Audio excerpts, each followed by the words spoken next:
दुनिया में जंगें मुख्तलिफ मकासद के लिए लड़ी जाती हैं।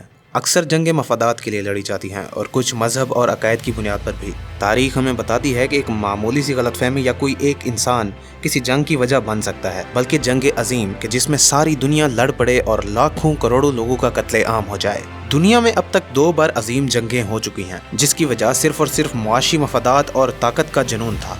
लेकिन क्या आपने कभी सोचा है कि दुनिया में एक जंग अजीम हो और उसकी वजह हमारा सूरज हो? जी हाँ, एक बार ऐसा हुआ कि हमारा अपना सूरज पूरी दुनिया को जंग अजीम में धकेलने जा रहा था। ये सब कैसे हुआ, जानने के लिए वीडियो को मुकम्मल देखें।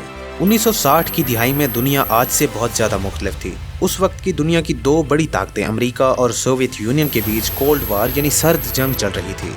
जैसे हमारी ज़मीन पत्थर, पानी और गैस से मिलकर बनी हुई है, सूरज इससे बहुत ज़्यादा मुख्तलिफ है। सूरज सारा का सारा प्लाज्मा से बना हुआ है। प्लाज्मा चार्ज्ड पार्टिकल्स होते हैं जो इंतहाई गर्म होते हैं। अगर ज़मीन पर इसकी मिसाल देखनी है तो आसमानी बिजली दरअसल प्लाज्मा है। सूरज की ऊपर वाली तह, जिसे फोटोस्फीयर कहते हैं, इस पर बहुत ताकतवर इलेक्ट्रिक चार्जेस होते हैं जो एक मजबूत मिकनातीसी ताकत यानी मैग्नेटिक फील्ड पैदा करते हैं। और इस मैग्नेटिक फील्ड से जो एनर्जी पैदा होती है, ये ताकतवर सोलर स्टॉर्म्स यानी शमसी तूफान की शक्ल में सूरज से बाहर निकलती है। ये तूफान सूरज की रेडिएशंस और प्लाज्मा को अपने साथ लेकर निकलते हैं।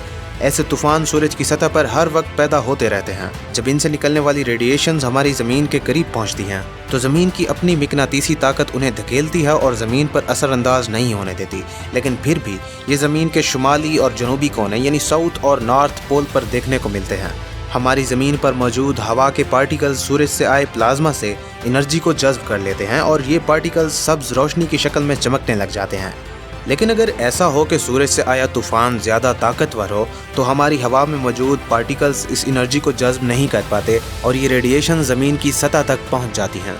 यही हुआ 1967 में। 1967 में ग्रीनलैंड, अलास्का और बरतानिया में अमेरिका और उनके इत्तेहादियों के मुख्तलिफ रेडार स्टेशंस थे। ये रेडार्स रूसी फौज के एटमी मिसाइल हमलों की निगरानी के लिए लगाए गए थे। इस पूरे सिस्टम का नाम ballistic missile early warning system था, जिसे शॉर्ट फॉर्म में बीम्यूज कहा जाता है।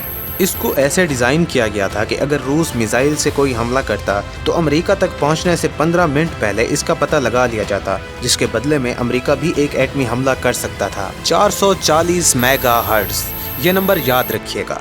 ये रेडार सिस्टम 440 मेगाहर्ट्ज़ की फ्रीक्वेंसी वेव्स हर वक्त आसमान में भेज रहे थे, और अगर कोई मिसाइल हवा में अमेरिका या बरतानिया की तरफ आ रहा होता तो उससे ये वेव्स टकराकर वापस ज़मीन पर लगे स्टेशंस तक आती, जिससे पता चल जाता कि हवा में कोई मिसाइल आ रहा है। 18 मई 1967 को बीम्यूज ने ज़मीन पर लगे स्टेशंस की तरफ 440 मेगाहर्ट्ज़ की फ्रीक्वेंसी वेव्स भेजी। ये बिल्कुल वही फ्रीक्वेंसी सिग्नल्स थे जो रेडार आसमान में भेजता था और वो किसी मिसाइल से टकराकर वापस ज़मीन की तरफ आने वाले थे।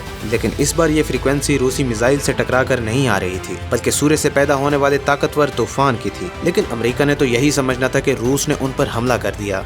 फिर ये हुआ कि सूरज से आने वाली रेडियो वेव से रेडार सिस्टम जैम हो गया।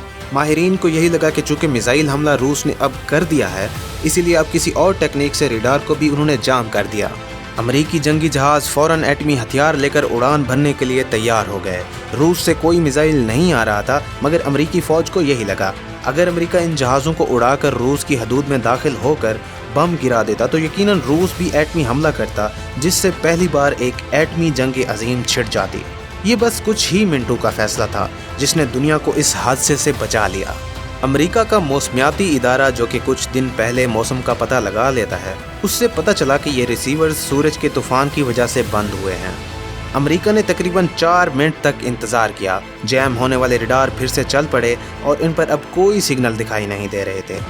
जहां टेक्नोलॉजी दुनिया में बहुत बड़े फसाद की वजह बन रही है, वहीं ये कई जानें भी बचा रही है। अगर इंसान इसका सही इस्तेमाल सीख ले तो वो क्या कुछ नहीं कर सकता।